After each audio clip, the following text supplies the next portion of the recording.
Construcția unui stadion național în Republica Moldova este o idee bună, dar acest proiect trebuie să dea și randament economic pentru a nu pune presiune pe bugetul de stat.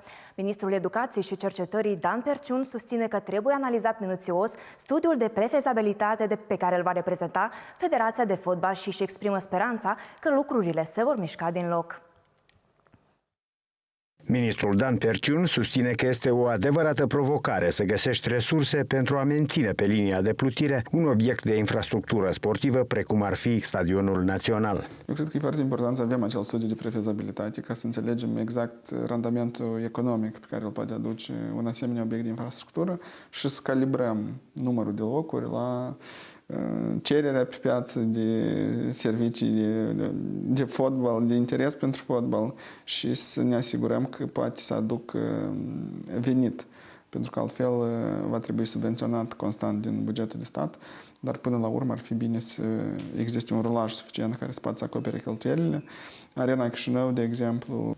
În prezent, Federația Moldovenească de Fotbal realizează studiul de prefezabilitate și după ce acesta va fi finalizat, Ministerul Infrastructurii ar urma să facă un anunț în legătură cu proiectul Stadionului Național. Republica Moldova ar putea împrumuta experiența altor state, cum ar fi Albania sau Polonia, acolo unde arenele naționale nu sunt utilizate exclusiv în organizarea evenimentelor sportive. E important să calibrăm, da? Că este o mare diferență între 25.000, 15.000, 7.000 și așa mai departe și lucrurile astea trebuie să le spună specialiștii cu cifrele în față și cu calculele.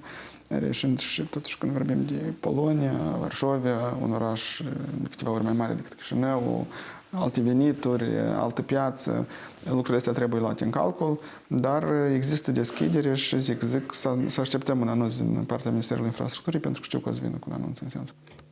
Perciun mărturisește că nu este un mare microbist, dar susține că fotbalul are o putere impresionantă de a uni societatea, iar de acest fapt s-a convins odată în plus la partida istorică dintre echipele naționale ale Republicii Moldova și Poloniei, în care tricolorii au învins dramatic cu scorul de 3-2.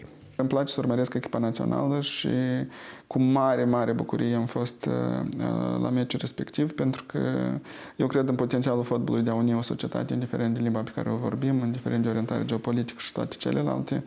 Și societatea noastră are nevoie de emoții pozitive, trăite în comun de către toți. Și cred că asta e frumusețea fotbalului, care are această capacitate. Până se vor pune primele cărămizi la fundamentul stadionului, reprezentativa Republicii Moldova va disputa în continuare partidele de pe teren propriu pe stadionul Zimbru din capitală. Următoarele două se vor disputa acolo pe 8 și 11 iunie, cu Cipru și respectiv Ucraina, ele urmând a fi transmise în direct și în exclusivitate de Moldova 1.